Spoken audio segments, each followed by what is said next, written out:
और राज्यों की जंग में अब बात जम्मू कश्मीर की। जम्मू कश्मीर के चुनाव के बदलते माहौल को समझना हो तो इसके लिए उमर अब्दुल्ला से बेहतर कोई नहीं। पहले उन्होंने कहा था कि चुनाव नहीं लड़ेंगे, फिर चुनाव के मैदान में आए, भारतीय संविधान के दायरे में अपना और कश्मीर का हक चाहते हैं। उनसे बात की हमारी सहयोगी नीता शर्मा ने।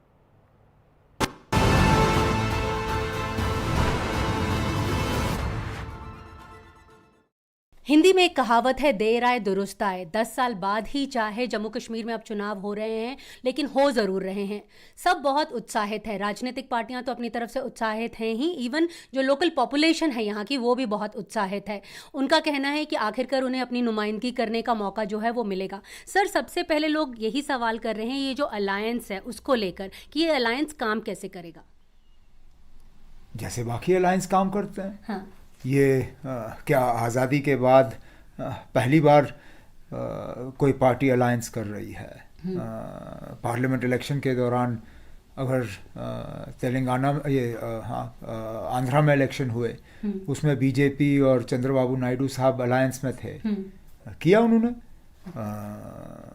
मुख्तलिफ किस्मों की अलायंस रही हैं। हम भी कांग्रेस के साथ मिलकर ये इलेक्शन लड़ रहे हैं। तो चलने ना चलने वाली बात कहाँ से आई। अमित शाह साहब ने ट्वीट करके बहुत सारे सवाल पूछे थे। हाँ, वो मुझसे तो नहीं पूछे थे। मुझसे पूछे होते तो जवाब दे ही देता। लेकिन इस बात का तो हम शुक्रगुजार हैं कि अगर सवाल हुए तो हमारे मैनिफेस्टो के हवाले से हुए। कहीं ना कहीं तो हमारे मैनिफेस्टो को देखा गया है। और अगर होम मिनिस्टर ऑफ इंडिया, हम बहुत छोटी पार्टी हमारी, कुल मिला के 2 हमारे मेंबर हैं लोकसभा में। जम्मू कश्मीर भी अगर आप देखें तो बहुत छोटा क्षेत्र है।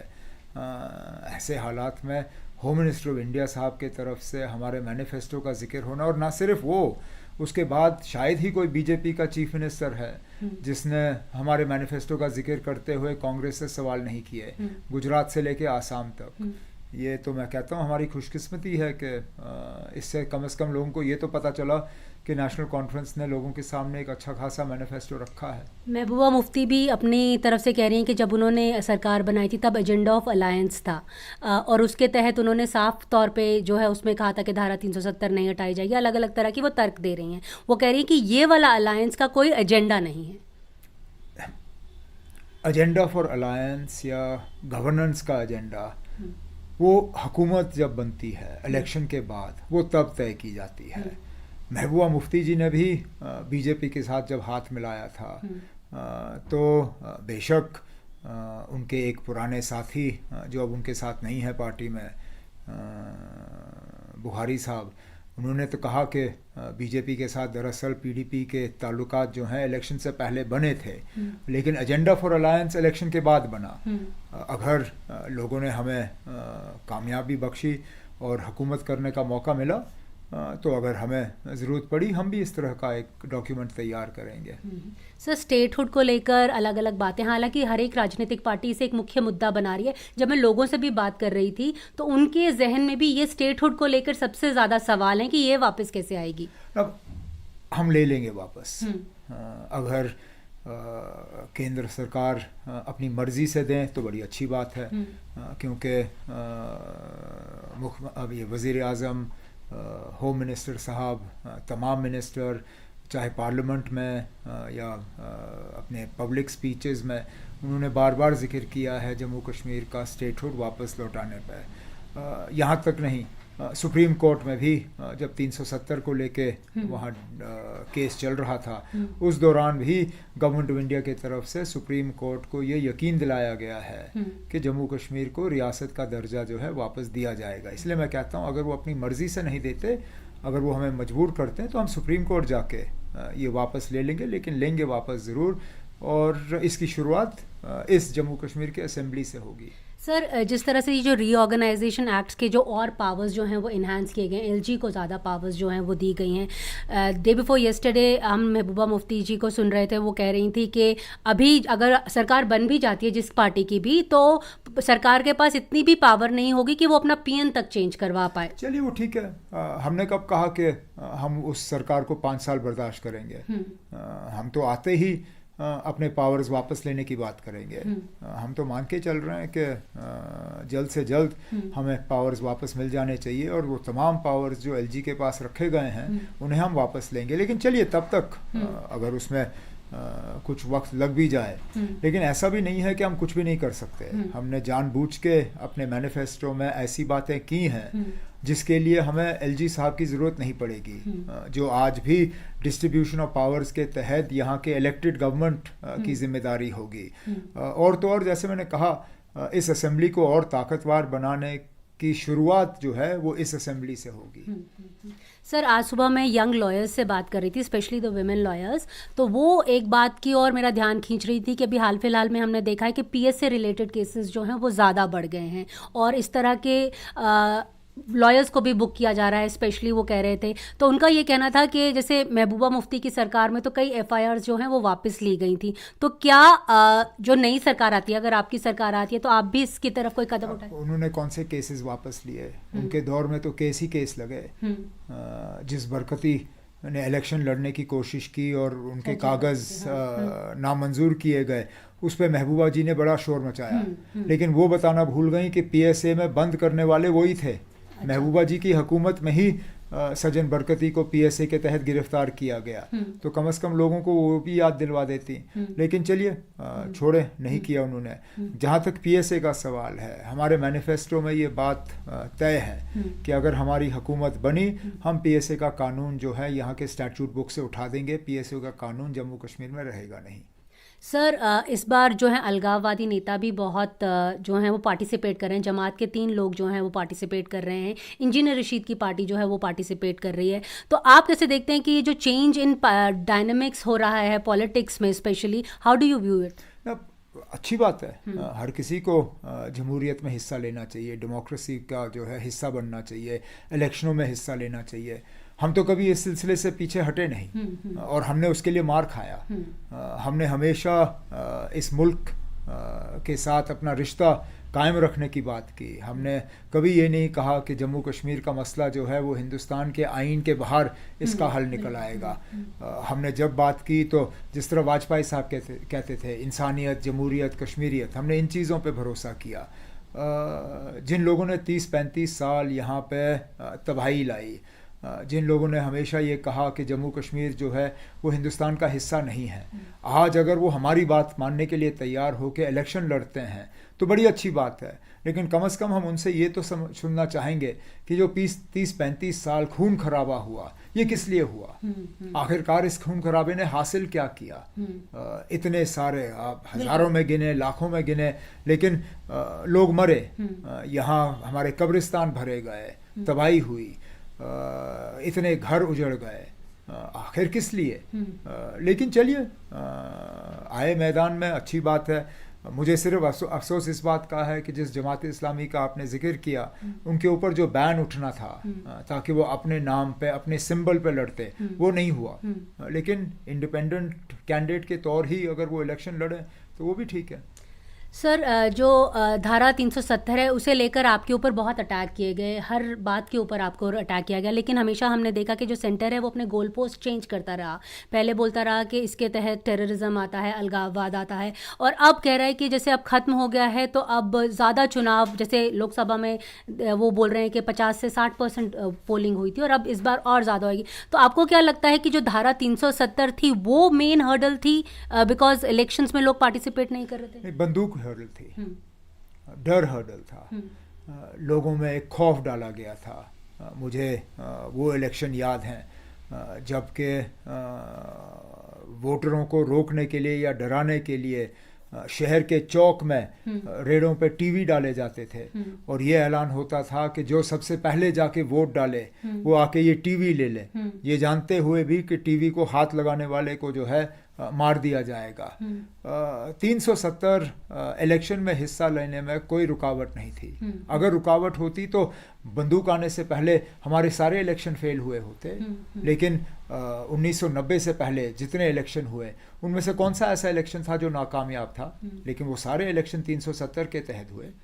96 में भी जब इलेक्शन हुआ, हालांकि बंदूक का काफ़ी सारा असर था, उसमें बढ़ चढ़ के हिस्सा लिया गया। मुफ्ती साहब ने अक्सर ये कहा कि 2002 का इलेक्शन जो है वो आज़ादाना इलेक्शन था, उसमें लोगों ने हिस्सा लिया, उसको बढ़ चढ़ के वाजपेयी साहब ने भी उसकी सराहना की, वो भी 370 के तहत लड़ा गया। आज अगर इस बार इलेक्शन में लोगों की तादाद जो है वोटरों की बढ़ गई है, वो सिर्फ इसलिए बढ़ गई है कि ये जो अलहदगी पसंद लोग हैं ये खुद अब इलेक्शन में आने की बात कर रहे हैं। सर, एक और बात, सिक्योरिटी प्रिज्म से भी हमेशा हम जम्मू कश्मीर को देखते हैं और हमने सिक्योरिटी वाइज देखा है कि पिछले कुछ महीनों में कश्मीर में बेशक से आतंकी हमले कम हुए, लेकिन उसका एक इफेक्ट हुआ है कि वो साउथ ऑफ पीर पंजाल चले गए। इसके पीछे आप क्या सोचते हैं? स्ट्रैटेजी कहीं सिक्योरिटी वाइज कहीं हमसे गड़बड़ी हुई? ना, पहले तो बीजेपी को इस बात का जवाब देना होगा कि अगर 370 जिम्मेदार थी मिलिटेंसी के लिए, तो 370 हटने के बाद ये नए सिरे से मिलिटेंसी क्यों पैदा हुई? जम्मू को तो हमने लगभग पूरा साफ किया हुआ था। मुझे तो याद नहीं है, जो 6 साल मैंने वज़ीर आला के तौर गुजारे, इस तरह के हमले जम्मू में हमें देखने को नहीं मिले, चाहे वो चिनाब हो, पीर पंचाल हो, रियासी हो, जम्मू का निचला इलाका हो। आज तो लगातार हमले के बाद हमला देखा जा रहा है। इसके पीछे मुझे लगता है 2-3 वजूहात हैं। एक तो हमारी तरफ से थोड़ी लापरवाही हुई, हमें लगा कि अब सारा कुछ ठीक है, कुछ नहीं बिगड़ेगा, लेकिन कुछ हद तक लद्दाख का भी हमारे ऊपर असर पड़ा, क्योंकि लद्दाख में इनकर्जन हुआ, लद्दाख में चीन के साथ हमारे रिश्ते जो हैं उनमें तनाव आया, हमें फटाफट फ़ौज का इंतज़ाम करना पड़ा। हमारे पास इतनी फ़ौजी थे भी नहीं जो कुछ हद तक एक्लामेटाइज थे, तो क्योंकि हम कश्मीर को जो है हम कश्मीर के ऊपर से हम अपनी तवज्जो हटाना नहीं चाहते थे। हमें लगा जम्मू अब ठीक है, अब जम्मू के साथ कुछ नहीं हो सकता, तो हमने जम्मू से फ़ौज उठा के लद्दाख ले लिया। वहाँ जो वैक्यूम हमने छोड़ी, उस वैक्यूम में ये लोग घुस गए। अब जो आने वाली हुकूमत होगी, क्योंकि बीजेपी वाले, हम नेशनल कॉन्फ्रेंस वालों के ऊपर इल्ज़ाम ये लगाते हैं कि ये लोग आएंगे तो मिलिटेंसी बढ़ेगी, हम उल्टा इन पे इल्ज़ाम लगाते हैं कि इनके होते हुए मिलिटेंसी बढ़ी है। अब हमारे आने के बाद हमारी जिम्मेदारी बनेगी और हमें मेहनत करनी होगी दोबारा सिचुएशन को रिट्रीव करने के लिए, जम्मू में दोबारा अमन लाने के लिए, जो हम कर सकते हैं। सर, डायनेस्टिक पॉलिटिक्स को लेकर भी एक सवाल हमेशा उठाया जाता है। अभी जैसे आप लोगों ने भी 3-4 लोगों को जो टिकट दिया है, उसके ऊपर भी बीजेपी सवाल उठा रही है, पीडीपी के ऊपर भी सवाल उठा रही है कि आप अपने लोगों को ही ज़्यादा प्रमोट करते हैं। तो वो अपने लोगों को नहीं करते। मैं किन किन खानदानों का नाम लूँ बीजेपी में जो कि सियासी ख़ानदान से ताल्लुक़ रखते हैं, इसी पार्लियामेंट में ही देखें। अब मैं एक एक करके उनको शर्मिंदा नहीं करना चाहता हूँ, लेकिन आप भी जानते हैं, मैं भी जानता हूँ, 3-3, 4-4 पीढ़ियाँ रही हैं उनकी पॉलिटिक्स में। अब कुछ ने पार्टियाँ बदली, लेकिन हैं पॉलिटिकल फैमिलीज से। तो बीजेपी को कम से कम इस चीज़ की बात नहीं करनी चाहिए। सर, अभी रिसेंटली एक यूएस डेलीगेशन आपको मिलने आया था, जिसको लेकर काफ़ी सुर्खियां भी आई, टूरिज्म को लेकर भी एक बहुत बड़ा हाइप हुआ, तो आप अपनी तरफ से क्लैरिफाई करना चाहेंगे कि हुआ क्या? इसमें क्लैरिफाई करने की क्या ज़रूरत? उन्होंने हमसे वक्त मांगा, हमने उन्हें वक्त दिया, मिले उनसे, वो जानना चाहते थे कि हम जम्मू कश्मीर के मसले को कहाँ देखते हैं, आज के हालात किस तरह देखते हैं। और उस दौरान मैंने उनसे कहा, जो कि मैं हर चाहे EU या US की डेलीगेशन से बात करता हूँ, तो उनसे कहता हूँ कि देखिए ना, अब अगर हालात बेहतर हो रहे हैं तो जो ट्रैवल एडवाइजरीज़ हैं या रिस्ट्रिक्शंस हैं, उन पे दोबारा सोचना चाहिए। मैं जब यहाँ वज़ीर आला था, हमने जर्मनी के तरफ से उनके ट्रैवल एडवाइजरीज़ को काफ़ी हद तक डाइल्यूट किया, उसमें हम कामयाब हुए। इस बार वो मुझसे मिले, मैंने वही बात की। अब बीजेपी और उनके जो उनकी सोच रखने वाले कुछ लोग हैं, उन्हें शायद पसंद नहीं आया ये डेलीगेशन का मुझसे मिलना। हालांकि वो मेरे बाद कुछ और लोगों से भी मिले, लेकिन उस पर कोई उनको आपत्ति नहीं थी। वो सजाद लोन साहब से मिले, क्योंकि सजाद लोन और बीजेपी का इतना करीबी रिश्ता है, उससे उनको कोई वो अपनी पार्टी के एक जो हमारे फॉर्मर मेयर से मिले, इस पे भी बीजेपी को कोई एतराज़ नहीं था क्योंकि वो हैं बीजेपी के साथ। लेकिन मेरा उनसे मिलना उनको थोड़ा अच्छा नहीं लगा। मैं क्या कह सकता हूँ इसका। सर, गुलाम नबी आज़ाद साहब ने जिस तरह से पहले पार्टी छोड़ी फिर पार्टी बनाई, या वो कह रहे हैं कि हेल्थ वाइज जो है ही won't be able to campaign, और इस तरह बहुत सारी पार्टीज़ हैं जो गणित है वो बैठ नहीं रहा है कहीं पे भी, शायद बीजेपी का। आपको क्या लगता है?